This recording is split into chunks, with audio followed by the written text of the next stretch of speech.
नमस्कार दोस्तों, स्वागत है आप लोगों का हमारे आचार्य जागेंद्र मिश्रा चैनल में। हे अम्बे रानी, जो हमारी वीडियो देख रहे हैं उनके घर में सदैव अपना स्थान बनाए रखना, उनकी झोली खुशियों से भर देना। जय माता दी। दोस्तों, 2024 में इस बार माँ दुर्गा चैत्र नवरात्रि में घोड़े पर सवार होकर आ रही हैं। यानी जब माता रानी घोड़े पर सवार होकर आती हैं तो इसे शुभ नहीं माना जाता, इसे अच्छा नहीं माना जाता। ज्योतिष शास्त्र के अनुसार देवी जब घोड़े पर सवार होकर आती हैं तो समाज और राजनीति में बड़ी उथल पुथल होती है। मान्यताओं के अनुसार अगर चैत्र नवरात्रि पर यदि माता दुर्गा घोड़े पर नहीं बल्कि हाथी पर सवार होकर आती हैं तो मान्यता है कि माता दुर्गा का हाथी पर सवार होकर आना बहुत ही शुभ और कल्याणकारी माना जाता है। जीवन सुखमय हो जाता है, भक्ति का भरपूर लाभ भक्तजनों को मिलता है, दिल में सुकून मिलता है। माता वैष्णो भरपूर आशीर्वाद देती हैं। दोस्तों, इस बार चैत्र नवरात्रि पूरे 9 दिनों तक चलेगी। यानी 9 दिनों तक नवरात्रि का पर्व मनाया जाएगा। न एक भी दिन कम न एक भी दिन ज्यादा, पूरे 9 दिनों तक चलेगी। माता वैष्णो की पूजा, माँ शेरोवाली की विशेष रूप से पूजा आराधना की जाएगी। चैत्र नवरात्रि का पहला व्रत 9 अप्रैल को रखा जाएगा और अंतिम व्रत 17 अप्रैल को दिन बुधवार को रखा जाएगा। 16 और 17 अप्रैल को कन्या पूजन किया जाएगा, जो कि इस दिन अष्टमी और नवमी तिथि रहेगी।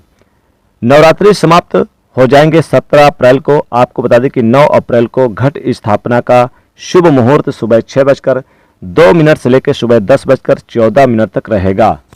दोस्तों, चलिए अब बात करते हैं, अब जान लेते हैं नवरात्रि में कौन कौन सी सब्जियां नहीं खाना चाहिए और कौन कौन सी सब्जी खाना चाहिए, कौन सा फल खाने से व्रत टूट जाता है। आइए जानते हैं नवरात्रि में क्या खाएं और क्या ना खाएं और क्या पीना चाहिए, कौन सा फल खाना विशेष और शुभकारी माना जाता है।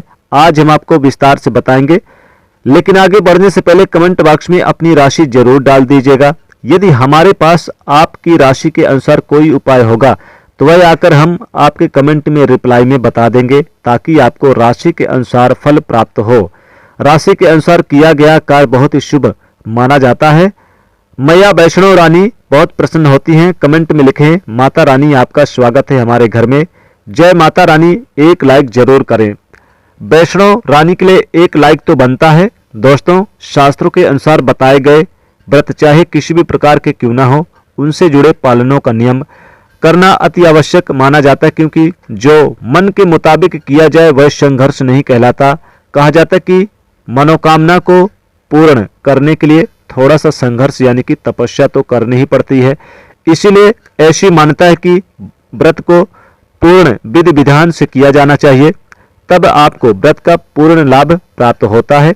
अति उत्तम और शीघ्रदायक वरदान प्राप्त होता है। आपकी सभी मनोकामना शीघ्र ही मैया रानी पूर्ण करती हैं। ऐसे व्यक्ति को मरने के बाद माता रानी के चरणों में स्थान मिलता है।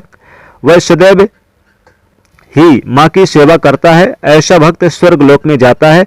इसलिए हर शास्त्र यही कहता है कि सच्चे दिल से अगर आपके मन में ईश्वर के प्रति श्रद्धा हो तो बिन पूजा पाठ के ही सारा फल मिल जाता है। और अगर मन में ईश्वर के प्रति शंका हो तो उस मनुष्य को कई जन्मों तक सुख नहीं मिलता, वह नरक में ही भटकता रहता है। भगवत गीता में भगवान श्री कृष्ण ने स्वयं कहा था कि जो मनुष्य सच्चे हृदय से ईश्वर को पुकारता है तो उसका नाता उस शक्ति से जुड़ जाता है जिसे आपने सच्चे हृदय से पुकारा था। इसलिए भगवान श्री कृष्ण कहते हैं कि सच्चे हृदय से ही ईश्वर को पुकारे तो वह आपकी हर मनोकामना को पूर्ण करते हैं। दोस्तों, कई लोग ऐसे हैं जो भगवान के सामने घंटों पूजा पाठ करते हैं तथा रोते हैं, फिर भी भगवान उनकी कभी नहीं सुनता। दरअसल जब आप सच्चे मन से ईश्वर को पुकारते ही नहीं हैं तो भला वो आपकी पुकार कैसे सुनेंगे। दोस्तों, ये तो थी वो बातें जो भक्त और भगवान के बीच की है। अब जान लेते हैं नवरात्रि के दौरान क्या नहीं खाना चाहिए और क्या नहीं पीना चाहिए, कौन सा फल खाने से व्रत संपूर्ण और सफल हो जाता है। दोस्तों, हमारे चैनल को सब्सक्राइब जरूर करें और इस बेल आइकन को दबाना ना भूलें। तो आइए शुरू करते हैं। दोस्तों, चाहे मर जाना भूलकर भी नवरात्रि के दिनों में यानी कि पानी पूरी कभी मत खाना, क्योंकि इस दिन कभी कभी बीच में शुक्रवार पड़ जाता है और शुक्रवार को मां संतोषी का वार कहा जाता है। माता संतोषी खट्टी चीज को खाने वाले व्यक्ति से हमेशा क्रोधित रहती हैं, नाराज रहती हैं, क्योंकि नवरात्रि में माता संतोषी जागृत अवस्था में होती हैं। माता संतोषी की शक्ति नवरात्र में कई करोड़ गुना बढ़ जाती है। नवरात्रों में जब शुक्रवार पड़ जाए तो आप इमली नहीं खाना चाहिए, यानी कि माता संतोषी रुष्ट हो जाती हैं, आपको खट्टी चीजें नहीं खाना चाहिए, आपको दंड देती हैं। नींबू नहीं खाना चाहिए। वैसे तो नवरात्रि के व्रत में नींबू खा लेना चाहिए, पर अगर शुक्रवार हो तो माता संतोषी के क्रोध से बचने के लिए नींबू नहीं खाना चाहिए। इस दिन नींबू का त्याग करना चाहिए। दोस्तों, पानी पूरी क्यों नहीं खाना चाहिए? क्योंकि इसमें लहसुन प्याज होता है और खाना यानी कि जो होता है वो तामसिक होता है, तो नहीं खाया जाता। जो व्रत होते हैं, व्रत भंग भी हो सकता है, तो पाप लगता है। ध्यान पूर्वक अगर आप शुक्रवार को खट्टी चीजें नहीं खाते तो माता संतोषी आपको धन धान्य से मालामाल कर देती हैं, आपके घर में अपना वास बना लेती हैं। बस शुक्रवार के दिन, नवरात्र के दिनों में इस बीच आप इसे त्याग करना चाहिए, पालन करना चाहिए। नवरात्रों में लहसुन प्याज और खट्टी चीजों का परहेज करें। चाहे आप व्रत नहीं भी रख रहे हैं, फिर भी आपको नवरात्रि के दिनों में लहसुन प्याज से बनी चीजें नहीं खानी चाहिए। लेकिन याद रहे, पानी पूरी आप खा सकते हैं, वो भी जब नवरात्र समाप्त हो जाए। दोस्तों, वीडियो को लाइक जरूर करें। आपका एक लाइक माता रानी के लिए अति प्रिय है, माता रानी को अच्छा लगेगा, इसलिए माँ के लिए एक लाइक तो बनता है। माता रानी को नकारना नहीं चाहिए। दोस्तों, नवरात्रि के दिन सेव जरूर खाना चाहिए। शास्त्रों में बताया जाता है कि भगवान के भोग में सेव आदि जरूर अर्पित किया जाता है। अगर आपका व्रत है तो आपको सेव जरूर खाना चाहिए।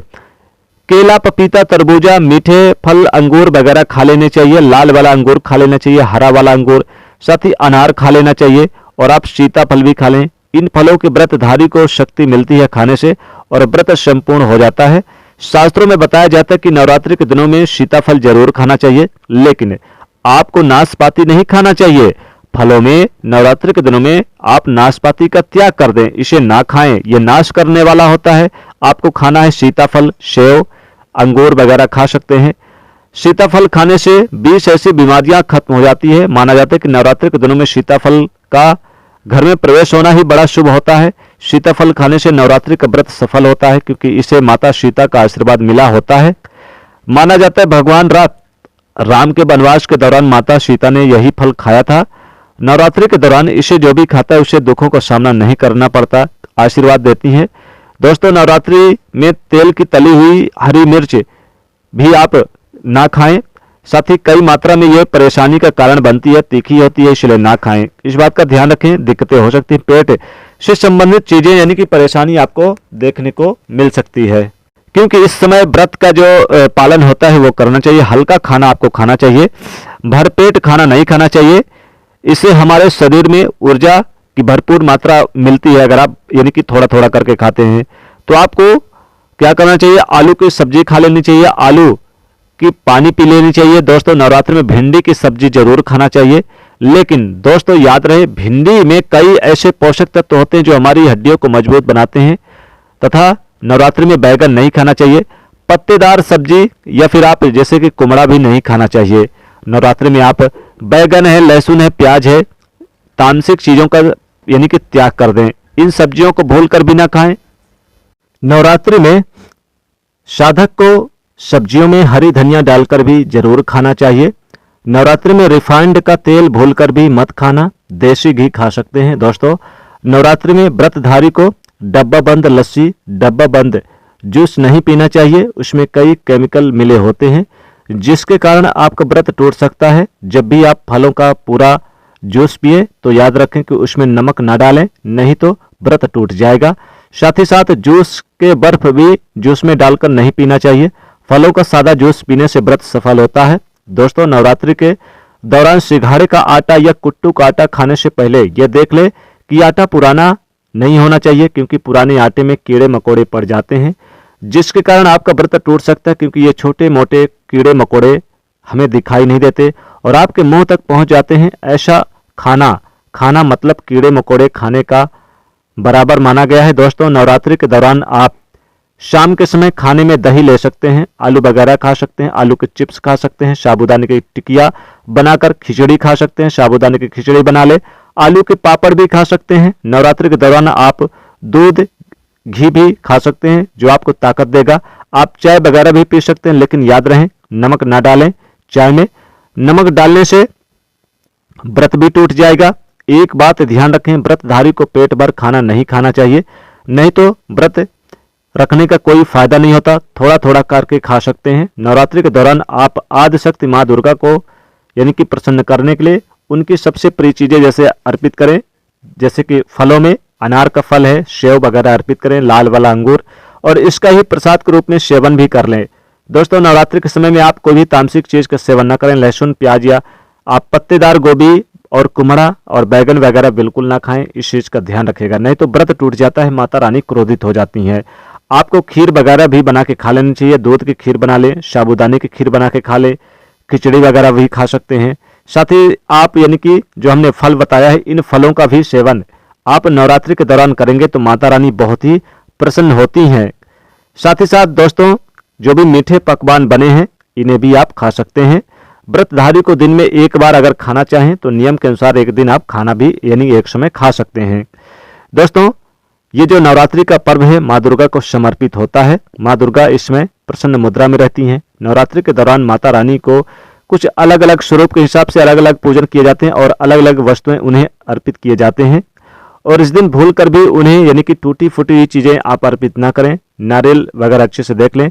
मुरझाया हुआ फूल भी आप अर्पित ना करें और साफ सफाई का विशेष ध्यान रखिएगा। और साथ ही साथ एक बात का विशेष ध्यान रखिएगा, नवरात्रि के समय आप छुआछूत बिल्कुल ना करें। दीपक जलाते समय विशेष सावधानी रखें कि दीपक बुझने ना पाए।